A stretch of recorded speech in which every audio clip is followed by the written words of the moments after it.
జై గురుదేవ్. అయితే అష్టావక్రుల వారు చెప్పిన మాటలు విన్నాక జ్ఞానులైతే ఇలా ఉంటారు, నేనైతే అలా ఉన్నాను, అయ్యో ఇలా ఏంటుంది అని మిమ్మల్ని మీరు చిన్నతనంగా భావించుకోకండి. వాళ్ళేమో జ్ఞానోదయం పొందిన వాళ్ళు, చాలా పెద్దలు. వాళ్ళ ముందు నేను చాలా చిన్నవాడను, ఏమీ కాదు నేను. అలా చిన్నతనంగా భావించకండి. కానీ వినయంగా ఉండండి. ఈ రెండింటికి తేడా ఉంది. అహం వద్దు. చిన్నతనంగా భావించొద్దు అంటే ఎవరికీ వంగి సలాములు కొట్టక్కర్లేదు అంటే అహంకారంతో ఉండమని కాదు ఇక్కడ అర్థం. ఇది తప్పుగా ఈ జ్ఞానాన్ని రాంగ్ ఇంటర్ప్రిటేషన్ చెయ్యొద్దు. తప్పుగా అర్థం చేసుకోవద్దు. ఏమవుతూ ఉంటుంది అంటే చాలామంది సాధువులు, సన్యాసులు వేరే వాళ్ళకి వంగి దండాలు పెట్టరండి.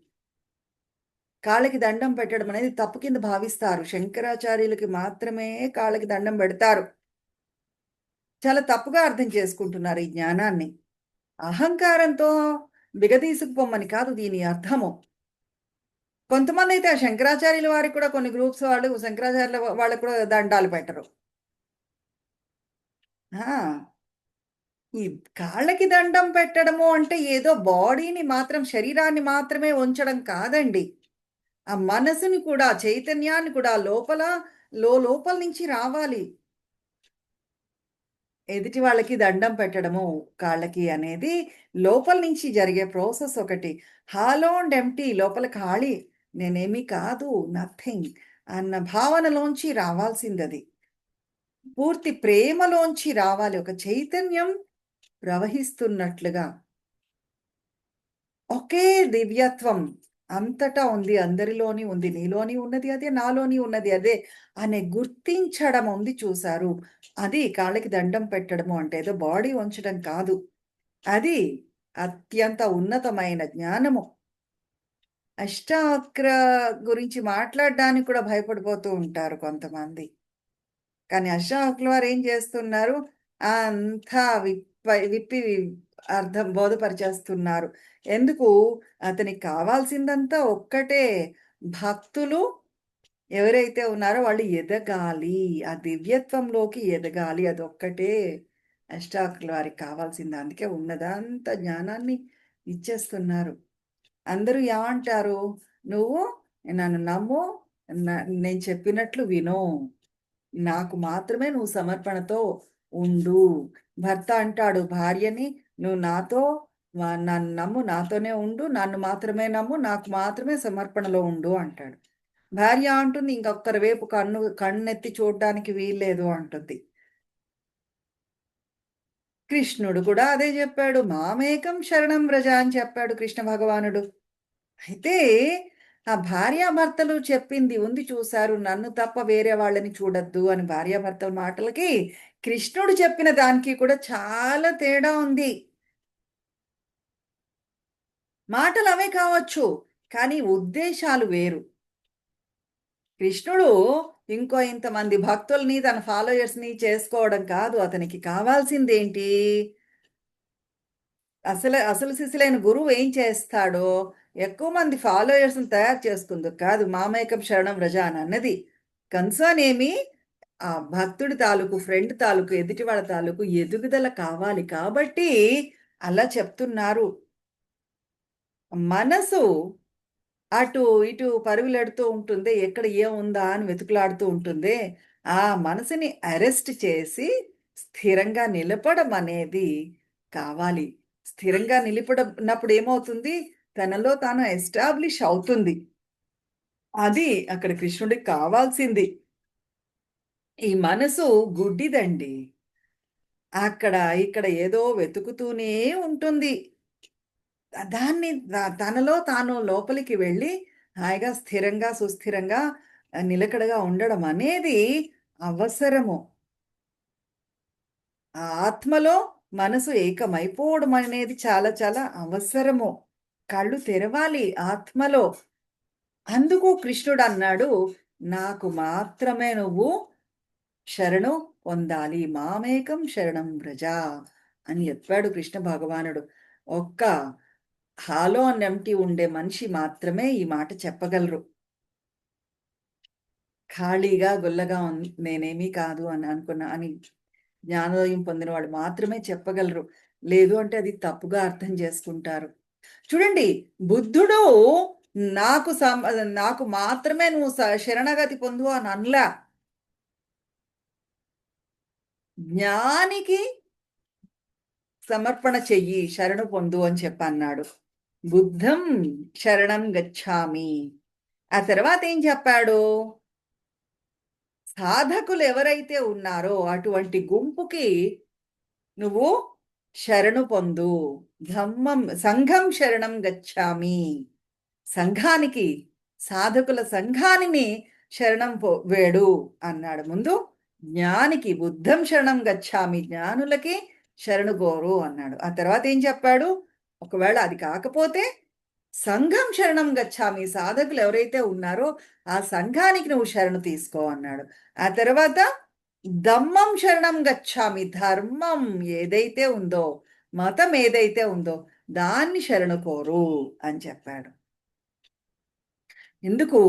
బుద్ధుడు చాలా తెలివైన వాళ్ళని అడ్రస్ చేశారు. చాలా సాఫిస్టికేటెడ్ మైండ్స్, చదువుకున్న వాళ్ళు, alight people in the society, చాలా చాలా తెలివైన వాళ్ళని, చదువుకున్న వాళ్ళని అడ్రస్ చేశారు కాబట్టి, ఊరికే సామాన్యుల్ని కాదు బుద్ధుడు అడ్రస్ చేసింది. అందువల్ల అంత సాఫిస్టికేటెడ్ కాబట్టి వాళ్ళు ఏమనుకుంటారు, నాకు అంతా తెలుసు అని అనుకుంటూ ఉంటారు. అందువల్ల వాళ్ళకి ఒక వేరే పద్ధతిలో చెప్పాల్సి వచ్చింది. అది అక్కడ పని చేసింది. అర్థమవుతోంది. కృష్ణుడు ఏమన్నాడో, నాకు మాత్రమే శరణు తీసుకో నువ్వు. నాలో మాత్రమే శరణం కోరు అన్నాడు. వేరేస్ బుద్ధుడు ఏం చెప్పాడు? జ్ఞాని దగ్గరికి వెళ్ళు. లేకపోతే సంఘం దగ్గరికి వెళ్ళు. అవి రెండూ లేకపోతే ధర్మాన్ని శరణు కోరు. అవి రెండూ లేకపోతే అని ఎందుకు చెప్పాల్సి వచ్చింది? తెలివైన వాళ్ళని అడ్రస్ చేశారు కాబట్టి. అర్జునుడు కృష్ణుడికి ఫ్రెండే. కృష్ణుడేమిటో అంతా నాకు తెలుసు అనుకుంటాడు. అనుకుంటాడు. అందువల్ల కృష్ణుడు ఏమన్నాడు? సంపూర్ణంగా నాతోనే ఉండు. అన్నీ నేను చూసుకుంటాను. నీకెందుకు? నువ్వు నాతో పాటు ఉండు చాలు. ఎక్కడికి అటు ఇటు తిరగకుండాను. సాధారణంగా ఏమవుతూ ఉంటుంది? మీరేం చేస్తూ ఉంటారు అంటే, ఏది లేదో దాని గురించి ఆలోచిస్తూ ఉంటాం. నాకు అది లేదు కదా, అది సంపాదించాలి. ఇది లేదు కదా, ఇది సంపాదించాలి అని అనుకుంటూ ఉంటారు. లేదు అంటే ఆల్రెడీ ఏదైతే ఉందో దీన్ని భద్రపరుచుకోవడానికి బాధపడుతూ ఉంటాం, ఇబ్బంది పడుతూ కోరుకుంటూ ఉంటాము. అందువల్ల కృష్ణుడు ఏం చెప్పాడు? అది రెండూ కూడా నేను చూస్తాను. నీ దగ్గరున్నది భద్రంగా ఉంచడము నేనే బాధ్యత తీసుకుంటాను. నీకు లేనిది సంపాదించడం కూడా నేను చూసుకుంటాను కదా, నీకెందుకు? ఇవి రెండూ నేను నీకు చేస్తాను. అటువంటి ప్రమాణాలు, ప్రామిస్లు ఎవరు చేయగలరండి? క్రేజీ పీపులే చేయగలరు. లేదు, జ్ఞానోదయమైన మనసు గలవారు మాత్రమే చెయ్యగలరు. అన్నీ నేను చూసుకుంటాను. ఏది గుర్తొస్తోంది మనకి? మే తేరా. గురుదేవులు చెప్తారు కదా, మే తేరా. అన్నీ చూసుకుంటాను. జ్ఞానోదయమైన వాళ్ళు మాత్రమే చెప్పగలరు. వేరే వాళ్ళు చెప్పడం చాలా కష్టమండి, చెప్పలేరు. ఒక జ్ఞాని మాత్రమే, ఆ ఖాళీగా గుల్లగా ఉండే జ్ఞాని మాత్రమే ఆ అథారిటీతో విశ్వమంతటిని నేను సముదాయించగలను అనే అథారిటీతో చెప్పగలరు. ఇదే యుద్ధమండి. ఎంతసేపు ఘర్షణ మనలో ఉండే ఆ చిన్న మనసుకి, ఆ పెద్ద విశ్వవ్యాప్తమైన మనసుకి, బిగ్ మైండ్, స్మాల్ మైండ్, ఈ రెండిటికి మధ్య ఉండేదే ఘర్షణ. అందుకే మనం చెప్తాము, జై గురు దేవ్. అంటే ఏమి? ఆ గురు పెద్దదైన మనసుకి జయం కలుగుగాక. చాలా సార్లు ఇది జరుగుతూ ఉంటుంది. ఈ ఘర్షణలో అంతరాత్మ ఒకటి చెప్తూ ఉంటుంది, స్మాల్ మైండ్ ఒకటి చెప్తూ ఉంటుంది. ఆ స్మాల్ మైండే గెలుస్తూ ఉంటుంది ఒక్కొక్కసారి. ఎప్పుడైతే చిన్న మనసు గెలిచిందో ఫలితం ఏమి? దుఃఖము. అవునా?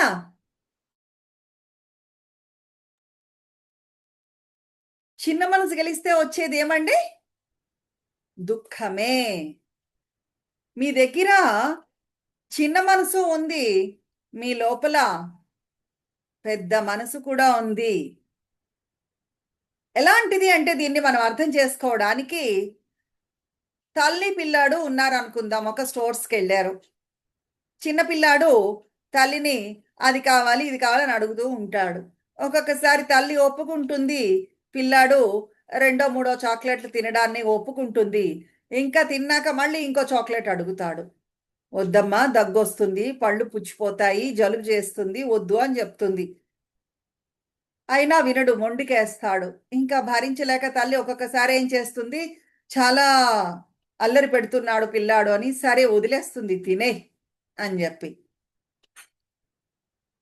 తినేశాక ఆ కొడుక్కి దగ్గో జలుబో వచ్చిందనుకోండి, సిక్ అయ్యాడు అనుకోండి, ఎవరు సపర్యలు చేసేది? మళ్ళీ ఆ తల్లే సపర్యలు చెయ్యాలి. ఇదంతా ఆటలో ఒక భాగం అండి. అలాగనే ఆత్మ, బిగ్ మైండ్ ఉంది చూశారు, పెద్ద మనసు, చిన్న మనసు ఆటలాడ్డాన్ని కాసేపు విడిచిపెడుతూ ఉంటుంది. కాసేపు ఏదో ఒక మార్పు కోసమని ఆ చిన్న మనసు గెలిచేలాగా వదిలేస్తుంది. ఎప్పుడైతే గెలిచిందో దుఃఖంలోకి వెళ్ళిపోతుంది చిన్న మనసు. మళ్ళీ ఎక్కడికి వెడుతుంది? సపర్యాలు చెయ్యమని తల్లి దగ్గరికే వెడుతుంది, ఆ బిగ్ మైండ్ దగ్గరికే వెడుతుంది. అందుకే జై గురు దేవ్ అంటే ఏమి? గురు అంటే పెద్ద మనసు, దానికి జయం కలుగుగాక. అనంతానికి జయం కలుగుగాక.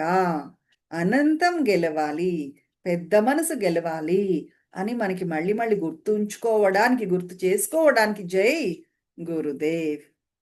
ఇది ఎప్పుడవుతుంది అంటే, ఇది ఎందుకు అంటే, చిన్న మనసు మీద పెద్ద మనసు, ఆ విశ్వ ఆత్మ ఎప్పుడైతే గెలిచిందో, చూడండి, ఒక్కొక్కసారి చిన్న మనసు ఓడిపోతుంది, కానీ అది కూడా ఆనందమే, ఆనందాన్నే ఇస్తుంది.